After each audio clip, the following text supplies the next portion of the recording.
The feature film we've chosen and will be presenting is Remember the Titans. Introduction. In Virginia, high school football is a way of life, an institution reversed.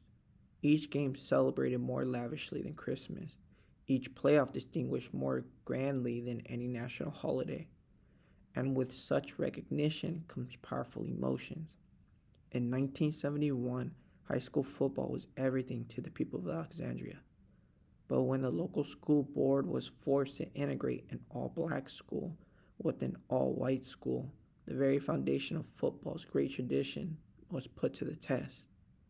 This movie demonstrated the importance of sports to unify communities. In Remember the Titans, Coach Boone utilizes his influence as a Southern black head football coach, played by the powerful Denzel Washington, budding racial tensions in society, and his team. The common desire to create change and help overcome challenges in life to succeed, and his divided football team with a physically palpable speech. Throughout my education, I have studied various racial conflicts, as the one depicted in this movie. I watched this movie in high school and analyzed its underlying meanings for racial conflicts. Some main points throughout the film, we will discuss cohesion and climate within group dynamics. Second, we will discuss socialization and conformity within group dynamics. Third, we will discuss the conflicts. Lastly, we'll talk about leadership. The movie Remember the Titans explores a relationship between cohesion and team sports. When something is cohesive, it sticks together, and the cohesion within a group helps establish an overall group climate. Group climate refers to the relatively enduring tone and quality of group interaction that is experienced similarly by group members. Task cohesion refers to the commitment of group members to the purpose and activities of the group, like in this film. Social cohesion refers to the attraction and liking among group members. As you can see in this film, there's a divided tension from all black football players and all white football players. Ideally, groups will have an appropriate balance between these two types of cohesion relative to the group's purpose, with task oriented groups having higher task cohesion and relational oriented groups having higher social cohesion. In the movie, the black and white football players come together to form one football team. While the two groups do not initially get along with one another, they all remain on the team as they all have a similar goal. The interpersonal relationships of the team members involve social cohesion. At the beginning of the year, the two groups are simply putting up with one another, but by the end, they become a close knit group of friends and exist. The movie Remember the Titans explores group dynamics, climate by demonstrating through symbolic convergence. As stated in the textbook, symbolic convergence refers to the sense of community or group consciousness that develops in a group through non task related communication, such as stories and jokes. As we started at the beginning of the film, they weren't getting along, but throughout the film, they started to bond and share stories and joke around. Applying the concepts in this section to the movie, we can hopefully identify the potential difficulties with group cohesion within the football team.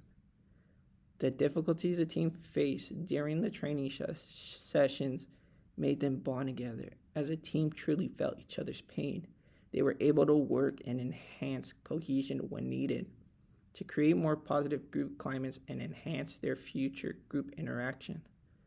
The team realized that no matter what their individual difficulties and their sometimes misguided perceptions of each other did not matter on the football field.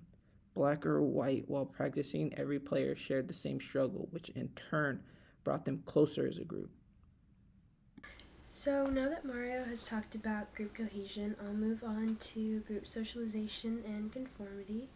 Group socialization is reflective of the members' behaviors and interactions with each other. So when the team first starts practicing together, they don't have the coach's rules to guide them, But when the movie progresses, as the movie progresses, and the team becomes more cohesive, the team and its leaders start to hold each other more accountable for specific expectations. So in the following scene, we'll see a players-only meeting in the gym. Let's coach, man. What do you want with us now? Coaches ain't called us a meeting tonight. We did. Hey, how y'all gonna walk out on your teammate like that? He say he got something to say, y'all got to listen Turn around, turn around. Where you going? Turn around. Coach Boone brought us this far, y'all. But he ain't gonna be there for us forever, man. So what? We won a few games.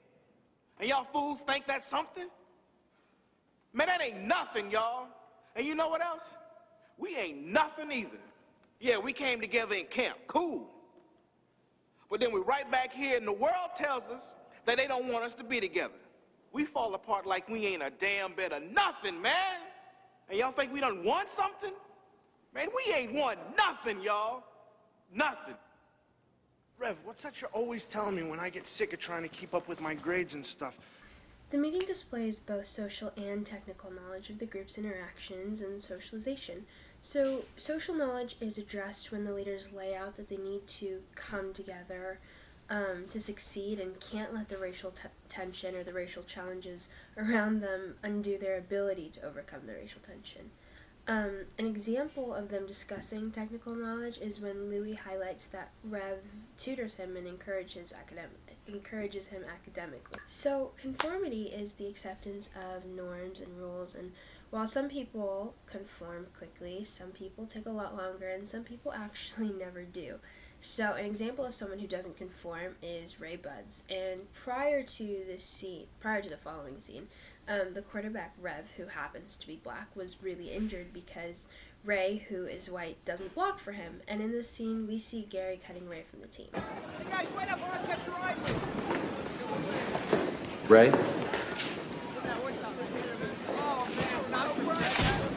You're out. What?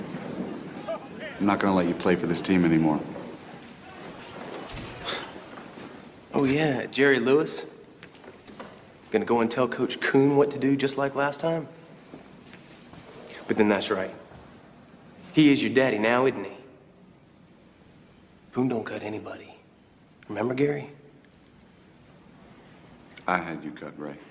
So Gary recognizes that it was intentional and that Ray needs to be held accountable for his actions, and as the captain, Gary has to cut his close friend from the team. But examples of characters who quickly conform are two of my favorites, Louie and Ronnie, and both characters are white and lead the way with integration, and we're going to view a few quick scenes that display their ability to conform. And who in the name of heaven might you be?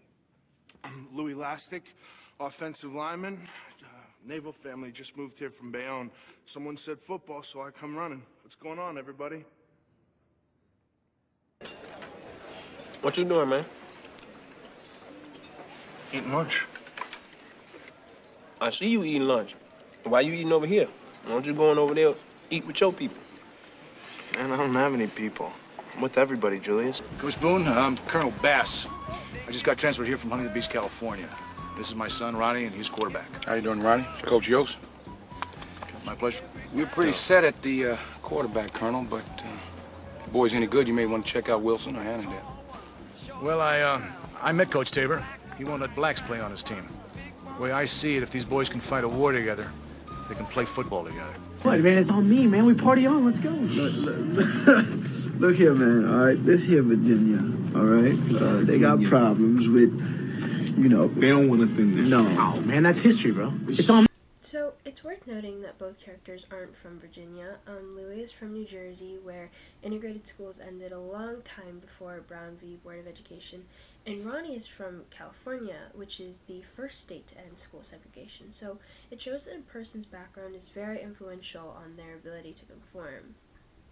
So next to the conflicts within the movie, conflicts often fall into three categories. So there's procedural, substantive, and interpersonal. Procedural conflicts are described as those dealing with operational matters, and substantive deals with the beliefs of the people, and interpersonal deal with the people's interactions with each other. So there are some procedural conflicts between the coaches who have their own small group dynamic, and These vary, but typically they mostly have to do with how to run the team and how to interact with the players, and these procedural conflicts stem from an interpersonal difference of personality and temperament. And in the following scene, we see an example of a procedural conflict when the coaching staff discusses Petey after the first game. So during the game, Coach Boone had removed Petey from the offensive team, and Coach Yost tries to comfort him and put him on the defensive team instead. You challenge my authority in front of the entire football team, Coach. Now, you think you're doing these boys a favor, taking them aside every time I come down on them, protecting them from Big Bad Boone. You're cutting my legs from under me. Some of the boys just don't respond well to public criticism. I tell them what they need to know, but I don't humiliate them in front of the team. Which boys you talking about? Which ones you talking about? I come down on Bertier, I don't see you coddle him. Come down on Sunshine, don't see you grab his hand, take him off to the side. Which boys you talking about? Now, I may be a mean cuss, but I'm the same mean cuss with everybody out there on that football field. The world don't give a damn about how sensitive these kids are, especially the young black kids. You ain't doing these kids a favor by patronizing them. You're crippling them. You're crippling them for life. So this scene shows a procedural coaching conflict while also highlighting their differing coaching styles, which are reflective of their different personalities due to their life experience. However, the largest conflict is racism and racial tension. And, these are also tied to the character's fear of change and the impact that this big change will have upon them. The substantive and interpersonal conflicts of the movie aren't intertwined, they work together. So, racial tension and racism are ongoing conflicts throughout the movie. Both white communities and black communities felt the impact of racial tension, and the football team decides to tackle this conflict head on. They make progress on overcoming the conflict when it's just them at the beginning of the movie, but then society and school reignites the conflict, and they must continuously battle against it. It's a conflict that divides the team, but they eventually are able to overcome it. Whereas many movies have focuses on procedural conflict impacting the character's ability to achieve their goals, the primary focus of this movie is the interpersonal conflict between people and beliefs of the time, and the movie does not just highlight the interpersonal conflict of the team, but it shows the substantive conflict on a larger scale within society with a small group of the team.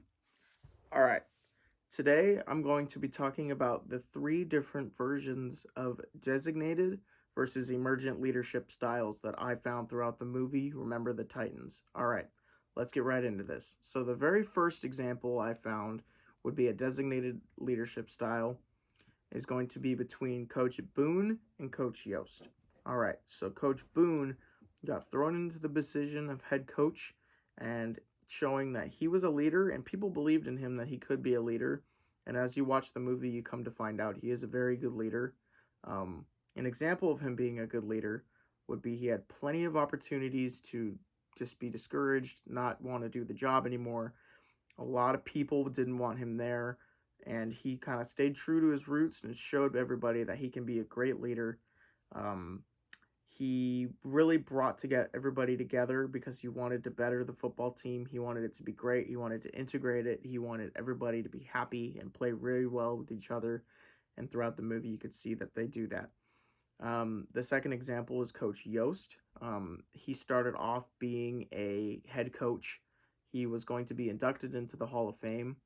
He was a runner-up for it, showing that he was there. He was there for a while. He's been a coach. He's been a good leader, showing he's been a good leader because he was going to be into the Hall of Fame, and that throughout the movie you can see he still is a good leader. He had his ups and downs. Same with Coach Boone, and in the end, they did a really good job and got together and became great and led their football team to success.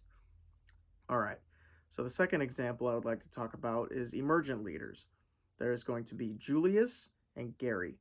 Gary started off the movie not wanting to have anything to do with the new kids. He really was kind of self-centered, really only wanted to work with his gang, just all the white kids. He didn't want anything to change. He was very set in his ways, and throughout the movie you start to see him change his mind.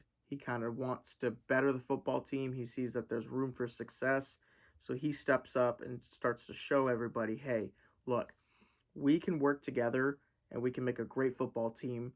And because of him doing this, they really started to come together. And not only did they become a great football team, they also became great friends. All right. So Julius was also a very good emergent leader. He kind of very similar. He started off being very, very self-centered. Didn't want to have anything to do with any of the other kids. Not even the black kids he tried out with. He just kind of started off saying, hey, look it, I'm working on myself. I don't need anybody else. And then throughout the movie, he kind of realized, hey, look it, if I can't work with other people, we can't be a great team, because great teams need to work together. They need to have a good friendship. They have to have a good bond, and that's how we're going to get better. So there's a scene where Gary and Julius have a talk with one another, and Gary says, hey, look it, I know you don't like me. I know we don't like each other, but if we want a great football team, we have to work together. Doesn't matter what we look like. We need to set our pride down for what we believe in and kind of change our ways, get with the times. You know, things are changing. We need to work together and show people that not only can we work together, we can also be great friends. So throughout the movie, in the very end, you see that Gary gets in a pretty bad car wreck, preventing him from playing the rest of the football season. And you can see that Julius is very torn up by it. So that by them doing that, by them becoming great friends, that you can see that they really cared for each other, and that things will work out in the end as long as you try your hardest. And that if you set whatever you believe in, if it's not right down, that everything will work out in the end. And then the third example I would like to talk about today is Louis. I would say that Louis is both an emergent and a designated leader, and here's why. I'll start off with him being a designated leader.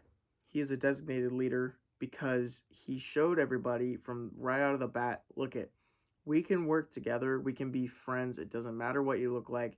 He did not care. He didn't have an ounce of racism in him. He just wanted everybody to be friends. He wanted to get along, and he wanted to be included.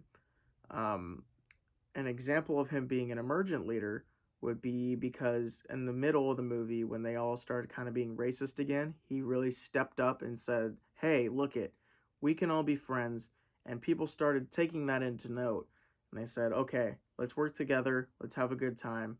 And he really set the example for everybody else. All right. Thank you. Remember, the Titans also displays leadership in several different ways. Each of the coaches have their own different leadership styles.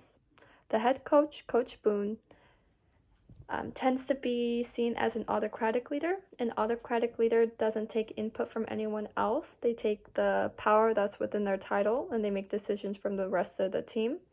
It can be seen as like their way or no way. Coach Boone can be described as very tough, direct, and passionate for the game. He expects nothing less than perfection from his team, and he pushes them to their limits. A couple quotes that kind of show this is at the very beginning when he's meeting them, he tells them, this is no democracy, it is a dictatorship, I am the law. And then also when they are doing their drills and they're very tired, one of the kids asks for some water and he tells them, water makes you weak, water is for cowards. And this can be seen as very harsh.